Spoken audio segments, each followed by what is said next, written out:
শান্তি। ওম শান্তি। আজ 12ই মে 2025, প্রাতমূল্যী ওম শান্তি বাপদাদা মধুবন। বাপদাদা বলছেন, মিঠে মিঠে বচ্চে, তোমাদের কাজ কারবার ইত্যাদি করতে করতেও সর্বদা নিজের গডলি স্টুডেন্ট লাইফ আর স্টাডি স্মরণে রাখো। আজকে বাবা কি বলছেন আমাদেরকে? আমরা কে?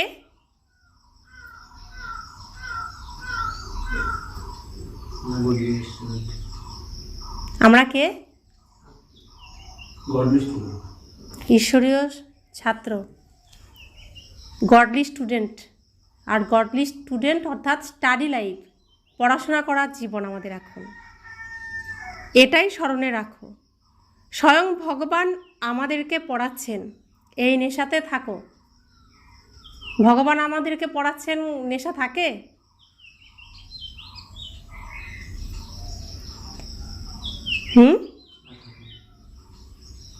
আজকের মূল্যের প্রশ্ন,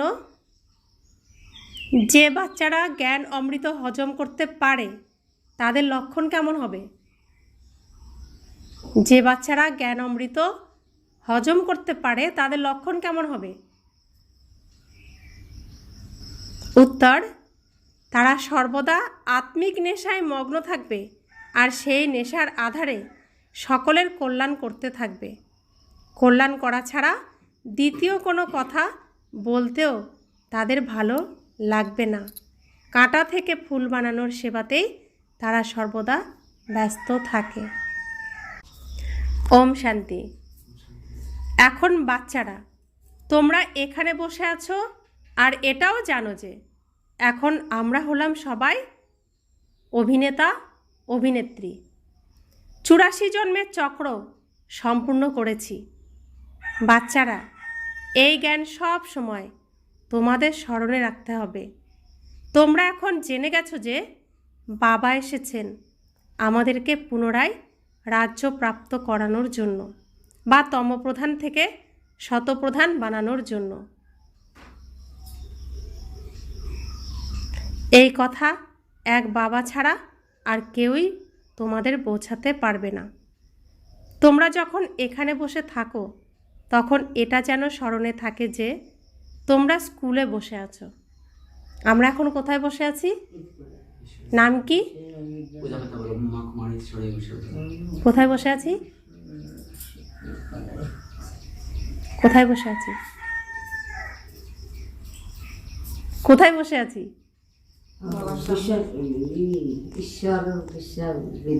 ঈশ্বরীয় বিশ্ববিদ্যালয়ে, যেখানে ভগবান পড়াচ্ছেন। তো ভগবান ছাড়া, ভগবান না, এখানে আমাদের বাবা বোঝাচ্ছেন শিক্ষক রূপে। তো বাবা ছাড়া কেউ আমাদেরকে বোঝাতে পারবে না। এত দিন ধরে তো আমরা এখানে ক্লাস করছি, মন কার পুরো বাবার মতো হয়েছে? পেরেছে বোঝাতে? মনে দুঃখ নেই, অশান্তি নেই, কষ্ট নেই, খারাপ চিন্তা ভাবনা নেই, হয়েছে মন এখনো? তো ভগবান এসে বলছে, তবুও আমাদের মন আমরা করতে পারছি না। আর কেউ পারবে? নিজে তো নিজে পারবই না, ভগবান এসে এত চেষ্টা করছে। কয় বছর ধরে আমরা এখানে আসি, তারপরেও তো পারিনি এখনো। তো বাবা ছাড়া আমাদের কেউ বোঝাতে পারবে না। তোমরা যখন এখানে বসে থাকো তখন এটা যেন স্মরণে থাকে যে তোমরা স্কুলে বসে আছো। বাইরে আছো মানে স্কুলে নেই। তো মন সবার এখানে আছে না, মন অন্য কিছু বলছে? যদি মন এর বাইরে চলে যায় তাহলে স্কুলে নেই। শরীর আছে কিন্তু আমি আত্মা স্কুলে নেই। তোমরা জানো যে এটা হলো উঁচুর থেকে উঁচু আধ্যাত্মিক স্কুল। আধ্যাত্মিক বাবা বসে পড়াচ্ছেন। এই পড়া তো বাচ্চাদেরকে মনে রাখতে হবে, তাই না? ইনিও ব্রহ্মা বাবাও হলেন শিব বাবার সন্তান। এনার এবং সকলের শিক্ষক হলেন এই শিব বাবা। কার? ব্রহ্মা বাবারও শিক্ষক, আর আমরা প্রত্যেকের শিক্ষক হলেন কে? শিব বাবা। সকল মনুষ্যাত্মাদের বাবা হলেন সেই একজনই। তিনি এসে ব্রহ্মা বাবার শরীরের লোন নিয়ে তোমাদেরকে বোঝাচ্ছেন, প্রতিদিন বোঝাচ্ছেন। এখানে যখন বসো তখন বুদ্ধিতে যেন স্মরণ থাকে যে আমরা 84 জন্ম নিয়েছি, আমরা এই বিশ্বের মালিক ছিলাম, দেবী দেবতা ছিলাম, পুনরায় পুনর্জন্ম নিতে নিতে এখন এখানে এসে পড়েছি। ভারত অনেক পবিত্র ছিল, সব কিছুই এখন স্মৃতিতে এসে গেছে। ভারতেরই গল্প নির্ধারিত রয়েছে, সাথে সাথে নিজেরও। তা আমাদের প্রত্যেকের গল্পই তো রয়েছে এখানে, আমার নিজের গল্পও তো রয়েছে এখানে। ভারতেই তো শাস্ত্র রচনা হয়, এত গল্প কাহিনী তৈরি হয়, এত দেবদেবীর কাহিনী তৈরি হয়, সেখানে আমারও তো গল্প আছে, তাই না? তো যে বাচ্চা অসুর থেকে নিজেকে প্রথমে ব্রাহ্মণ অর্থাৎ মানুষ করবে, মানুষের থেকে ফরিস্তা করবে, এঞ্জেল, তারপরে সে দেবতা হবে। শুভপোকার গল্পের মতো, শুভপোকার জীবনচক্রের মতো। শুভপোকা প্রথমে কেমন কাঁটা, তারপরে সেটা ধীরে ধীরে কি হয়, প্রজাপতি হয়ে যায়, কত সুন্দর। তা আমরা ডাইরেক্ট কি দেবতা হতে পারবো? অসুর ছিলাম, অসুরের মতো কথাবার্তা আচার আচরণ ছিল, সেখান থেকে হলাম ব্রাহ্মণরূপী মানুষ, তারপরে হলাম এঞ্জেল অর্থাৎ যে পুরো এই বিশ্বকে ভগবানের থেকে, আমার পিতার থেকে শক্তি নিয়ে সবসময় উপকার করছে, সবার কল্যাণ করছে, মন দ্বারা সেবা করছে। তো সেটা হলো এঞ্জেল রূপ। তারপরে আমরা দেবতা হতে পারবো। এক চান্সে কি আমরা মানুষ থেকে দেবতা হতে পারবো? তো নিজেকেও সেভাবে ধীরে ধীরে পরিবর্তন করতে হবে। তো প্রত্যেক দিন মুরলি অর্থাৎ প্রত্যেক দিন আমাদের পরীক্ষার, প্রত্যেক দিন একটা একটা সিঁড়ি দিয়ে আমরা উপরে উঠছি। তো বাবা বলছেন যে ভারতেরই গল্প নির্ধারিত রয়েছে, সাথে সাথে নিজেরও। পুনরায় নিজেদেরকে ভুলে যেও না, আমরাই স্বর্গে রাজত্ব করেছিলাম, পুনরায় আমাদেরকে 84 জন্ম নিতে হয়। সারাদিন এই স্মৃতিতে থাকতে হবে, কাজ কারবার ইত্যাদি করতেও এই স্টাডি তো স্মরণে রাখতে হবে, তাই না? আমরা বিশ্বের মালিক ছিলাম, পুনরায় আমরা নিচে নেমে এসেছি।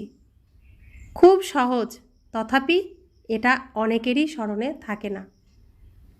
আত্মা পবিত্র না হওয়ার কারণে স্থির থাকে না। আমাদেরকে এখন ভগবান পড়াচ্ছেন, এই জ্ঞানের স্মৃতিও স্থির থাকে না। আমরা হলাম বাবার স্টুডেন্ট। তো আমাদেরকে কে পড়াচ্ছেন? ভগবান। স্মৃতিতে থাকে ভগবান আমাদেরকে কি শিখিয়েছেন? আমি কেমন আত্মা? আমি শান্ত, আমি প্রথমত প্রকাশ স্বরূপ আত্মা, আমি স্থূল নই, আমি শান্ত স্বরূপ, সুখ স্বরূপ, প্রেম স্বরূপ, আনন্দ স্বরূপ, জ্ঞান স্বরূপ, পবিত্র স্বরূপ, শক্তি স্বরূপ। এটা আমার গুণ। এই গুণগুলো আমি হারিয়ে ফেলেছিলাম। আমার বাবা এসে আমাদেরকে সেই গুণ আবার দিয়ে আমার প্রকাশকে প্রজ্বলিত করেছে। না হলে আমার প্রকাশ কি হয়েছিল? কালো, অন্ধকারে একদম মাটির নিচে চাপা পড়ে গেছিল, না, অন্ধকারে চলে গেছিল। তো এখন আমার গুণ যত আসবে আমার মধ্যে ভরবো, বাবা দিচ্ছেন, আমি ভরছি, তাহলে আমার থেকে সেটাই প্রকাশ পাবে।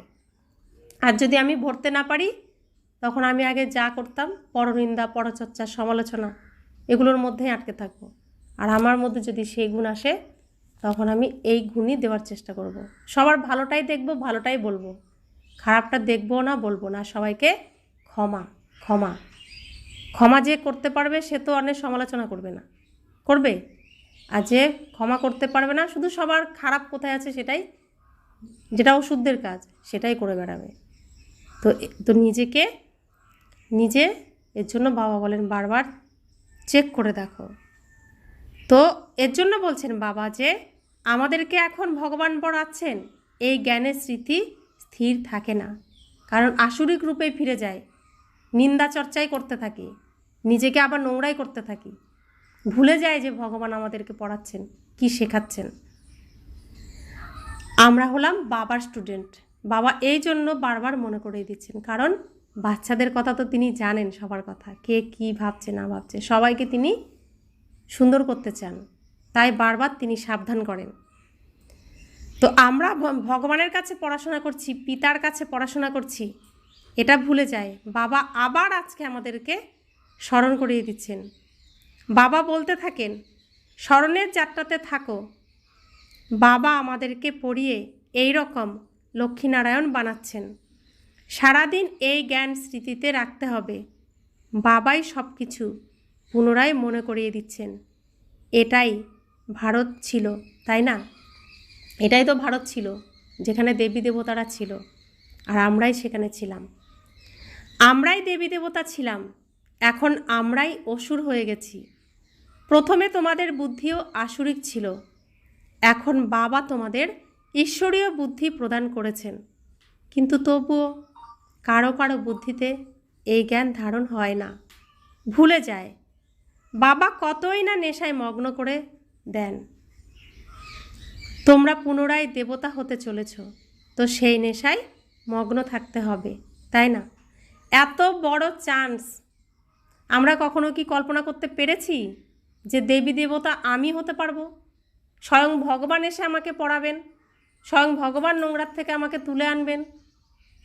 একবার সেই দিনটার কথা ভাবো, যেদিন আমি এখানে প্রথম এসেছিলাম, তার আগে আমি কি ছিলাম, কেমন ছিলাম, আর আজকে আমি কেমন হয়েছি। ভগবান আমাকে কোথার থেকে উদ্ধার করে এনেছেন, তার মান তো অন্তত দাও, এটুকুও তো মনে রাখো। আমি ভগবান আমাকে তুলে কোলে এনেছেন, আমি কোল থেকে নেমে আবার কি নোংরায় যাব? তো এটুকু মান তো দাও যে আমাকে তো নোংরার থেকে তিনি নোংরা শুদ্ধ কোলে তুলে এনে আমাকে পরিষ্কার করছেন, আমি পরিষ্কার হই। তো যত পরিষ্কার হব তত তো আমি আমার রাজ্য ফিরে পাব, তাই না? পুনরায় আমরা আমাদের হারিয়ে যাওয়া রাজ্য ফিরে পেতে চলেছি। আমরাই নিজেরা রাজ্য করব। কারো তো আবার একদমই নেশা চড়ে না, জ্ঞান অমৃত হজমই হয় না। যারা নেশায় মগ্ন হয়ে থাকে তাদের কারো কল্যাণ করা ছাড়া অন্যান্য কোনো কথাবার্তা করতেও ভালো লাগে না। ফুল বানানোর সেবাতেই মেতে থাকে। আমরা প্রথমে ফুল ছিলাম, তারপর মায়া আমাদের কাঁটা বানিয়ে দিয়েছিল। এখন পুনরায় ফুল তৈরি হচ্ছি। এরকম কথা নিজের সাথে বলতে হবে। এই নেশায় মগ্ন থেকে তোমরা কাউকে যদি বোঝাও তো শীঘ্রই বুদ্ধিতে ধারণ হয়ে যাবে। ভারত ছিল গার্ডেন অফ আল্লাহ। তাই ভারত ছিল গার্ডেন অফ আল্লাহ, অর্থাৎ ঈশ্বরের তৈরি ফুলের বাগান। এখন পতিত হয়ে গেছে, আমরাই সমগ্র বিশ্বের মালিক ছিলাম। এটা কোনো সাধারণ কথা নয়। পুনরায় এখন আমরা কীরকম হয়ে গেছি, কতটা নিচে নেমে এসেছি। আমাদের উন্নতি আর অবনতির এটাই হলো নাটক। এই পৃথিবীর নাটকটা কি? আমাদের উন্নতি আর আমাদের অবনতি। আমাদের সেই সুন্দর সোনার রাজ্য, রাজত্ব, সংসার সব যে হারিয়ে আমরা সাধারণ হয়ে যাই, অবনতিতে আসি। আবার এই অবনতির থেকে আমরা আবার সেই উন্নতিতে যাই, সেই রাজ্য ফিরে পাই, সেই রাজত্ব ফিরে পাই, সেই সোনার সংসার ফিরে পাই। এটাই হলো এই পৃথিবীর নাটক, এই রঙ্গমঞ্চের নাটক। তো কাদের নাটক? আমাদের নাটক। তো কত শ্রেষ্ঠ সৌভাগ্য আমাদের, কত শ্রেষ্ঠ শ্রেষ্ঠ চরিত্র আমরা পেয়েছি। বাবা আবার সেই শ্রেষ্ঠ চরিত্র আমাদের দিতে চাইছেন। তাহলে আমাদের কি সেই শ্রেষ্ঠ চরিত্র গ্রহণ করা উচিত নাকি ফেলে দেওয়া উচিত? তো বাবা বলছেন এই গল্প বাবা বসে শোনাচ্ছেন। কে শোনাচ্ছেন? বাবা বসে শোনাচ্ছেন, স্বয়ং ভগবান শোনাচ্ছেন। সেটা হলো মিথ্যা আর এটা হলো সত্য। কোনটা মিথ্যা কোনটা সত্য? কোনটা মিথ্যা কোনটা সত্য? মানুষের লেখা শাস্ত্র, মানুষের লেখা গীতা জ্ঞান, সেটা ছিল কিছুটা সত্য, বেশিরভাগটাই অনুমান, মিথ্যা। আর এটা স্বয়ং ভগবান বলছেন, তো এটা সত্যই বলছেন। আর আমাদের যুক্তিতে আর বাবার যুক্তিতে মিলছে তো? সত্য হলেই মিলবে, সত্য না হলে এর কুল কিনারা পাওয়া যাবে না। যেমন আগে এক একজন এক এক রকম বলতো, আমরা দিশেহারা, বুঝতে পারতাম না। তারপরে এই শাস্ত্রের দিকে মনই উঠে গেছে, কারণ এক একজন এক এক রকমভাবে বলছে, যার যার নিজের মতো করে। আমরা বুঝতে পারতাম না। আজকে একরকম বলছে, কালকেও আরেক রকম বলছে, বুঝতে পারতাম না। কিন্তু পিতা এই পৃথিবীর প্রত্যেকটি ঈশ্বরীয় বিশ্ববিদ্যালয়ে কথা এক থাকে না আলাদা থাকে? সারা পৃথিবীতে কথা একই থাকে না আলাদা থাকে? তো সূর্য সারা পৃথিবীতে ওঠে যে একই থাকে না আলাদা থাকে? তো সত্য সবসময় একই থাকে, সত্য নড়চড় হয় না। তাই তিনি সত্য বলছেন। আর এতদিন আমরা মিথ্যা শুনে এসেছি আর মিথ্যার পিছনেই ছুটেছি।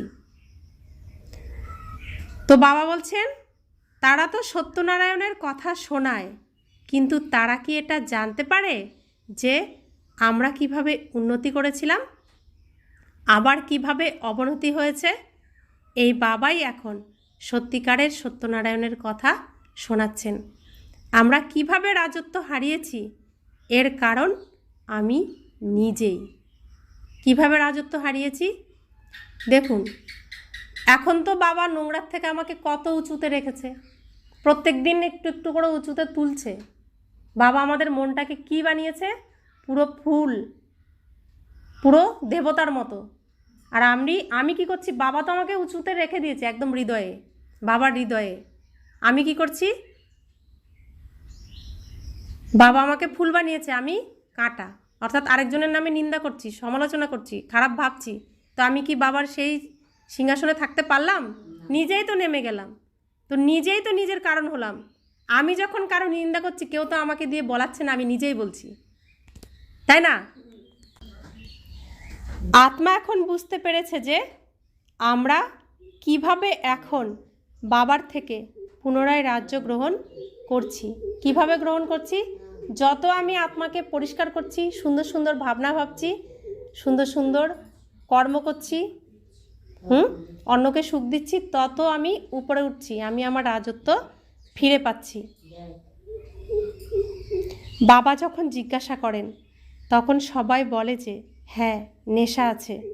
কিন্তু যখন বাইরে যায় তখন কোনো নেশাই থাকে না। বাচ্চারা নিজেরাই বুঝতে পারে, হয়তো হাত তোলে, কিন্তু চালচলন এমন হয় যে নেশা ঠিক থাকে না। ফিলিং তো হয়, তাই না? বাবা বাচ্চাদেরকে মনে করিয়ে দিচ্ছেন যে বাচ্চারা, তোমাদেরকে আমি রাজত্ব দিয়েছিলাম, কিন্তু তোমরা তা হারিয়ে ফেলেছ। তোমাদের অনেক অবনতি হয়েছে, কেননা এই নাটকটি হলোই উন্নতি আর অবনতির। আজকে রাজা, তো কালকে সেই সিংহাসন থেকে নেমে যাও। খবরের কাগজে এরকম অনেক অনেক কথা আমরা পড়তে থাকি, যেগুলোকে রেসপন্স করলে তারাও হয়তো কিছু জ্ঞান বুঝতে পারবে। এটা হলো নাটক। এটাও যদি মনে থাকে তো সর্বদা খুশিতে থাকবে। বুদ্ধিতে আছে যে আজ থেকে 5000 বছর পূর্বে শিব বাবা এসেছিলেন, এসে রাজযোগ শিখিয়েছিলেন, লড়াই লেগেছিল। এখন এইসব সত্য কথা বাবা শোনাচ্ছেন। এটা হলো পুরুষোত্তম যুগ। কলিযুগের পর এই পুরুষোত্তম যুগ আসে। কলিযুগকে পুরুষোত্তম যুগ বলা যাবে না, সত্য যুগকেও বলা যাবে না। কোন যুগকে বলা যাবে? সঙ্গম যুগকে বলা যাবে। আসুরিক সম্প্রদায় আর দৈবী সম্প্রদায় বলা হয়, তাদের মাঝে হলো এই সঙ্গম যুগ। তাহলে আসুরিক সম্প্রদায় কোথায় থাকে? কলিযুগে। আর দেবতা সম্প্রদায় কোথায় থাকে? সত্য যুগে।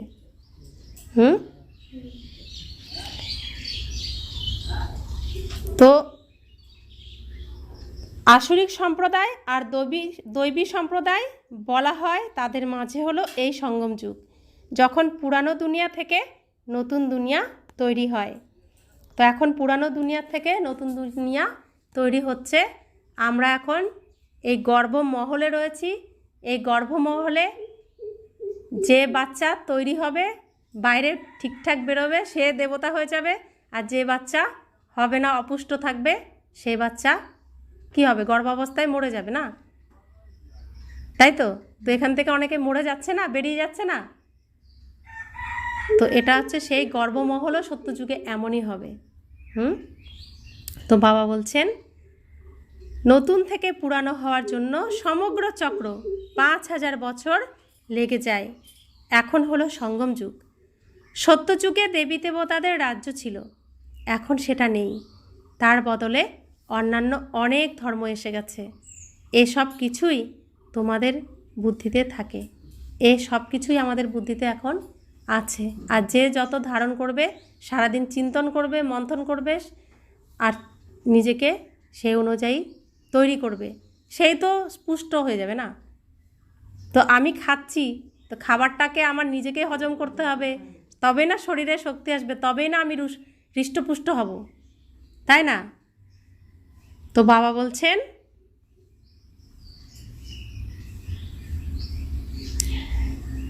সব কিছুই তোমাদের বুদ্ধিতে থাকে।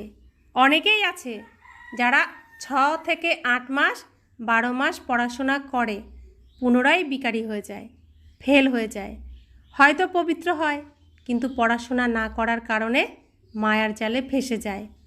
কেবলমাত্র পবিত্র থাকলেও তা কোনো কাজে আসে না। এরকম অনেক সন্ন্যাসী আছে, তারা সন্ন্যাস ধর্ম ছেড়ে গৃহস্থী হয়ে যায়, বিবাহ আদি করে নেয়। তো এখন বাবা বাচ্চাদেরকে বোঝাচ্ছেন যে তোমরা এখন স্কুলে বসে আছো, তো আমরা যে এখন স্কুলে আছি, বাবা বলছেন এটা কি তোমাদের মনে আছে যে তোমরা কিভাবে এই রাজত্ব হারিয়েছিলে, কত জন্ম নিয়েছিলে? এখন পুনরায় বাবা বলছেন যে বিশ্বের মালিক হও। কোথাকার মালিক হতে বলছে? বিশ্বের। আর আমরা তো একটা বাড়ির মালিক হওয়ার জন্যই এখন মাথা কুটে মরছি, আর বাবা বিশ্বের মালিক বানাচ্ছেন। হ্যাঁ, তো বাবা বলছেন এজন্য পবিত্র অবশ্যই হতে হবে। যত বেশি স্মরণ করবে ততই পবিত্র হতে থাকবে, কেননা সোনাতেই খাদ পড়ে, সেটা বেরোবে কি করে? বাচ্চারা, তোমাদের বুদ্ধিতে আছে যে আমি আত্মা শতপ্রধান ছিলাম, খাঁটি সোনা ছিলাম, 24 ক্যারেট ছিলাম, পুনরায় নামতে নামতে এরকম অবস্থা হয়ে গেছে। আমরা কীরকম হয়ে গেছি? ছিলাম 24 ক্যারেট সোনা, এখন 9 ক্যারেটও নেই। বাবা তো কখনো এমন বলেন না যে আমি কেমন ছিলাম। তোমরা মানুষেরাই বলো যে আমরা দেবতা ছিলাম। ভারতেরই মহিমা গাওয়া হয়, তাই না? ভারতে কে এসেছেন, কি জ্ঞান দিচ্ছেন, এটা কেউ জানে না। এটা তো জানা দরকার যে মুক্তিদাতা কবে আসেন। বলা হয়ে থাকে ভারত হলো অতি প্রাচীন দেশ, তো অবশ্যই ভারতেই অবতীর্ণ হতে হয়, তাই জয়ন্তীও ভারতের মধ্যেই মানানো হয়।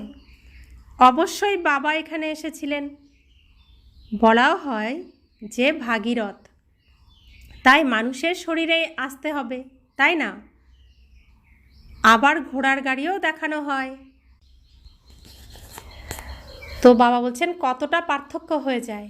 কৃষ্ণ আর রথ দেখানো হয়েছে, আমার বিষয়ে কারোরই কিছু জানা নাই। এখন তোমরা বুঝেছো যে বাবা এই রথের উপর এসেছেন, এনাকেই ভাগ্যশালী রথ বলা হয়। ব্রহ্মা থেকে বিষ্ণু চিত্রতে পরিষ্কার করে দেখানো হয়েছে। ত্রিমূর্তির উপর শিব, এই শিবের পরিচয় কে দিয়েছেন? বাবাই এসে তৈরি করেছেন, তাই না? তিনি নিজেই এসে নিজে পরিচয় দিয়েছেন, নিজেই মায়া বলে নিজেকে সৃষ্টি করেছেন। কোথায়? এই ব্রহ্মাতনে, তাই না? তো নিজেই পরিচয় দিচ্ছেন, তাহলে গীতার ওই কথাটা সত্য না মিথ্যা? সত্য। আর যদি এটা সত্য না হয়, গীতাও মিথ্যা, যা আমরা এতদিন শুনে এসেছিলাম। আর গীতা সত্য হলে এটাও সত্য, তাই তো? তো মিলে যাচ্ছে না, সত্য তো মিলেই যাবে সবসময়। তো বাবা বলছেন এখন তোমরা বুঝতে পেরেছ যে বাবা এই ব্রহ্মা বাবার রথে এসেছেন। ব্রহ্মা থেকে বিষ্ণু, বিষ্ণু থেকে ব্রহ্মা, এটাও বাচ্চাদেরকে বোঝানো হয়েছে। কোথায় 84 জন্মের পর বিষ্ণু থেকে ব্রহ্মা হয়, আর কোথায় ব্রহ্মা থেকে বিষ্ণু হতে সময় লাগে 1 সেকেন্ডে। ওয়ান্ডারফুল কথা, তাই না? এই জ্ঞান বুদ্ধিতে ধারণ করতে হবে। সবার প্রথমে বোঝানো হয় বাবার পরিচয়। ভারত অবশ্যই স্বর্গ ছিল, হ্যাভেনলি গডফাদার স্বর্গ বানিয়েছিলেন। এই চিত্র তো খুব সুন্দর, বোঝানোর জন্য শখ রাখতে হবে, তাই না? বাবারও অনেক শখ আছে। তোমরা সেন্টারেও এইভাবে বোঝাতে পারো। এখানে তো বাবা প্রত্যক্ষ রূপে আছেন, বাবা আত্মাদেরকে বসে বোঝাচ্ছেন। আত্মাদের বোঝানো আর বাবার বোঝানোর মধ্যে তো পার্থক্য অবশ্যই থাকে। এই জন্যই এখানে বাবার সম্মুখে আসে শোনার জন্য। বাবাই সব সময় বাচ্চা বাচ্চা বলতে থাকেন। ভাই ভাইয়ের মধ্যে এতটা আন্তরিকতা থাকে না যতটা বাবার মধ্যে থাকে। তো বাবার প্রতি যতটা ভালোবাসা থাকে ততটা কি ভাই ভাইয়ের মধ্যে থাকে? থাকে না আন্তরিকতা। এখানে তোমরা বাবার সম্মুখে বসে আছো, আত্মা আর পরমাত্মার মিলন হয়, তাই একে মেলা বলা হয়। কি মেলা বলা হয়? এটাকে কুম্ভ মেলা বলা হয়। এর স্মরণিক হলো কুম্ভ মেলা। বাবা সম্মুখে বসে বোঝাচ্ছেন, তাই অনেক নেশা চড়ে যায়। বুঝতে পারে যে অসীম জগতের বাবা বলছেন, আমরা তার কথা মানব না। অসীম জগতের বাবা, যিনি সকলের পিতা, যে ভগবানকে সবাই পাওয়ার জন্য কত কিছুই না করেছে কিন্তু কেউ পায়নি, তিনি নিজে এসে আমাকে তার কাছে নিয়ে এসে নিজেই তার পরিচয় দিয়েছেন, আর আমি তাকে স্বীকার করেছি, মেনে নিয়েছি, আমি তার সন্তান। তো তিনি এসে আমাদেরকে বোঝাচ্ছেন, সেই ভগবান বোঝাচ্ছেন। নেশা আছে অতটা? নেশা চড়ে? বাবা বলছেন তাই অনেক নেশা চড়ে যায়। যার নেশা চড়ে যায় সে সমর্পণ করে দেয় জীবন, দেয় তো? নেশা তো চড়ে তাদের, মধুবনে তো রয়েছে না তারা, তো নেশা তো চড়ে। বুঝতে পারে যে অসীম জগতের বাবা বলছেন, আমরা তার কথা মানব না। বাবা বলছেন যে আমি তোমাদেরকে স্বর্গে পাঠিয়েছিলাম, পুনরায় তোমরা 84 জন্ম নিতে নিতে পতিত হয়ে গেছো। পুনরায় কি তোমরা পবিত্র হতে চাও না? আমরা তো ভুলে গেছিলাম, রাস্তাও জানতাম না, তো বাবা তো রাস্তা বলে দিয়েছেন। তোমরা কি এখন পবিত্র হতে চাও না? আত্মাদেরকে বাবা বলছেন। কেউ কেউ বোঝে বাবা সত্য কথাই বলছেন, কেউ কেউ তো আবার বলে দেয় যে বাবা আমরা পবিত্র কেন হব না? বাবা বলেন, আমাকে স্মরণ করো তো তোমাদের পাপ নাশ হবে, তোমরা সত্যিকারের সোনা হয়ে যাবে। আমি হলাম সকলের পতিত পাবন বাবা। তাই বাবার বোঝানো আর আত্মাদের বোঝানোর মধ্যে, বাচ্চাদের বোঝানোর মধ্যে অনেক পার্থক্য থাকে। মনে করো কোনো নতুন আত্মা এসেছে, তাদের মধ্যেও যে এই কুলের ফুল হবে, তো তার টাচ অনুভব হবে ইনি সঠিক কথাই বলছেন। আর যে এখানকার হবে না সে কিছুই বুঝবে না। তাই তোমরাও বোঝাও যে আমাদেরকে, আত্মাদেরকে বাবা বলেছেন যে তোমরা পবিত্র হও। অজ্ঞানী মানুষ পবিত্র হওয়ার জন্য গঙ্গা স্নান করে, গুরু করে, কিন্তু পতিত পাবন তো হলেন এক বাবাই। বাবা আত্মাদেরকে বলছেন যে তোমরা অনেক পতিত হয়ে গেছো। এই জন্যই পতিত আত্মারা স্মরণ করে বলে যে এসে পবিত্র বানাও। বাবা বলেন যে আমি কল্প কল্প আসি। কল্প কল্প আসি কথাটার অর্থ কি? কল্প কল্প কল্প কল্প কথার অর্থ কি? কল্প কল্প কল্প কল্প আসি অর্থাৎ কল্প কল্প কথার অর্থ কি? তো একটা হচ্ছে, এখানে দুটো গল্প বলছে।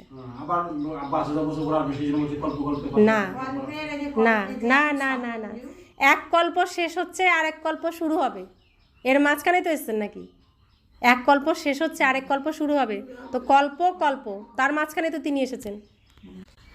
তো তিনি এক কল্প শেষ আরেক কল্প শুরু হবে, ঠিক তার এই সঙ্গম সময়ে, মাঝখানের সময় তিনি আসেন। তাই বলেন আমি কল্প কল্প আসি। বাচ্চারা, তোমাদেরকে বলছি যে এই অন্তিম জন্মে তোমরা পবিত্র হও। এই রাবণ রাজ্যকে সমাপ্ত করতে হবে। মুখ্য কথাই হলো পবিত্র হওয়ার। স্বর্গে বিষ থাকে না। যখন কেউ আসে তো তাকে এটা বোঝাও যে বাবা বলেছেন যে নিজেকে আত্মা মনে করে বাবাকে স্মরণ করো তো পবিত্র হয়ে যাবে, খাদ বেরিয়ে যাবে। মর্মনা ভব এই শব্দটি স্মরণে আছে, তাই না? বাবা হলেন নিরাকার, আমরা আত্মারাও হলাম নিরাকার। যেরকম আমরা শরীর দ্বারা শুনছি, বাবাও এই শরীরে এসে বোঝাচ্ছেন। না হলে কিভাবে বলবেন যে মামেকম স্মরণ করো, দেহের সব সম্বন্ধকে ত্যাগ করো, অবশ্যই এখানে আসেন, ব্রহ্মার মধ্যে প্রবেশ করেন। প্রজাপিতা এখন বর্তমান, এখন এনার দ্বারাই বাবা এইভাবে আমাদেরকে বলছেন। আমরা অসীম জগতের বাবাকেই মেনে চলি। তো আমরা গীতা শাস্ত্রে কি জেনেছি, যে মহাভারতের যুদ্ধের রণক্ষেত্রে শ্রীকৃষ্ণের দ্বারা অর্জুনকে এই জ্ঞান দেওয়া হয়েছিল। তো এখন সেই রণক্ষেত্র বুঝতে পারছি তো, এটা যে সেই মহাভারী লড়াই, সেই মহাভারতের লড়াই যেটা শুরু হয়ে গেছে, সেই লড়াইয়ের এই রণক্ষেত্রে ভগবান শ্রীকৃষ্ণের অন্তিম জন্মের অন্তিম সময়ের মুখের দ্বারা এই গীতা জ্ঞান উচ্চারণ করছেন। কথাটা সত্যি না মিথ্যা? তাহলে শ্রীকৃষ্ণের মুখের দ্বারা উচ্চারিত হয়েছিল, কথাটা তো সত্য। তো এখন তিনি বর্তমান রয়েছেন, আর সত্য কথাই আমরা এখন শুনছি। আমরা অসীম জগতের বাবাকেই মেনে চলি। তিনি বলেন যে পবিত্র হও, পতিত আচরণ ত্যাগ করো, পুরানো দেহের অভিমানকে ত্যাগ করো, আমাকে স্মরণ করো। তো অন্তিমকালে যেমন মতি তেমনই গতি হয়ে যাবে, তোমরা লক্ষ্মীনারায়ণ হয়ে যাবে। বাবার থেকে বিমুখ করে থাকা মুখ্য অবগুণগুলো হলো একে অপরের পরচিন্তন করা, ইভিল কথা শোনা আর শোনানো। বাবার ডাইরেকশন হলো তোমরা ইভিল কথা শুনবে না, এর কথা তাকে, তার কথা একে শোনানো, এই লাগানো ভাঙানো করা বাচ্চারা তোমাদের মধ্যে যেন না থাকে। এই সময় সবাই বাবার থেকে বিপরীত বুদ্ধি হয়ে গেছে। বাবার কথা ছাড়া অন্য কোনো বিষয় শোনানো একেই লাগানো ভাঙানো ধুতিপনা বলা হয়। এখন বাবা বলছেন যে এই লাগানো ভাঙানো করা ত্যাগ করো। তোমরা সকল আত্মাদেরকে বলো যে হে সীতারা, তো তোমরা এক রামের সাথে যোগযুক্ত হও। প্রত্যেক আত্মা সীতা, এমনিই তো বন্দী হয়ে রয়েছে, তোমরা রামের সাথে যোগযুক্ত হও, এসব আচরণ ত্যাগ করো, সাবধান করে দিতে হবে, তাই না? তোমাদের কারবারই হলো এটা, তোমরা হলে মেসেঞ্জার। এই মেসেজ সবাইকে দাও যে বাবা বলেছেন আমাকে স্মরণ করো, ব্যাস।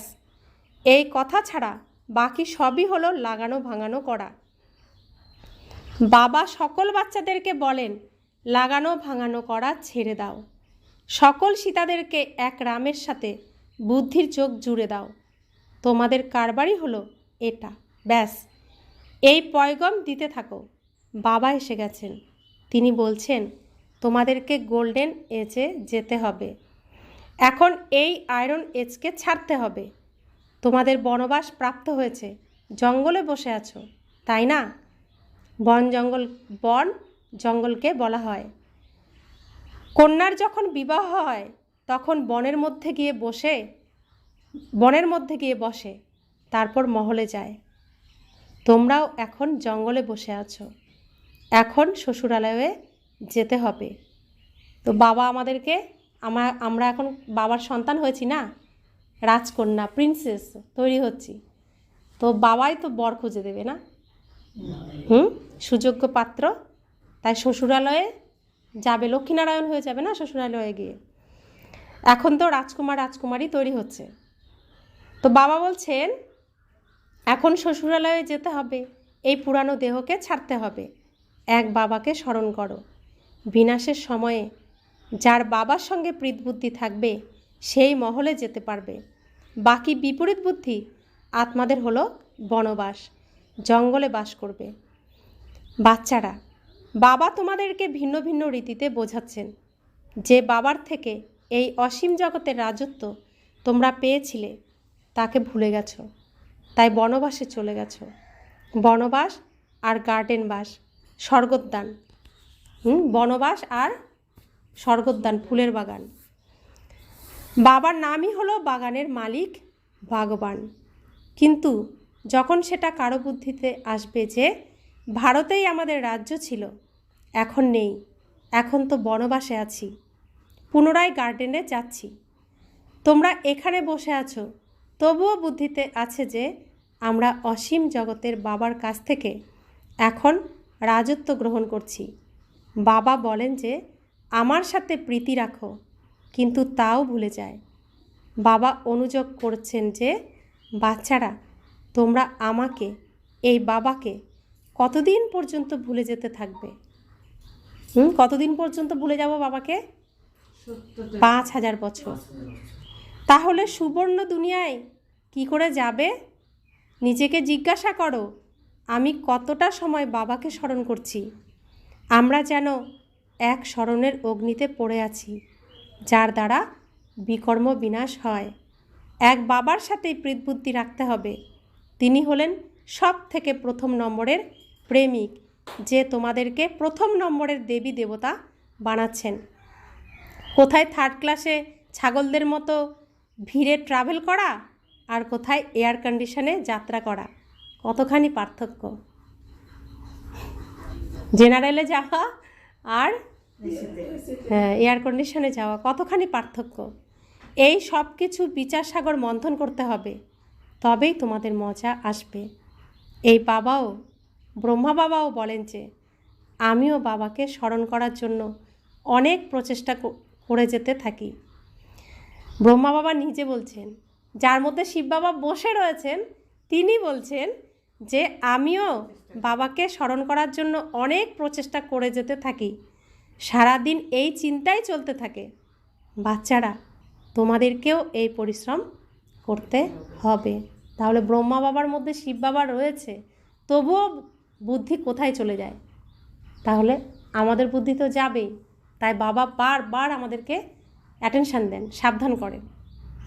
अच्छा, मीठे मीठे सिखिलादे बच्चों प्रति माता पिता बाप दादा का याद प्यार और गुड मॉर्निंग। रूहानी बाप की रूहानी बच्चों को नमस्ते। हम रूहानी बच्चों की रूहानी माता पिता बाप दादा को याद प्यार, गुड मॉर्निंग और नमस्ते नमस्ते नमस्ते। शुक्रिया बाबा, शुक्रिया बाबा, शुक्रिया।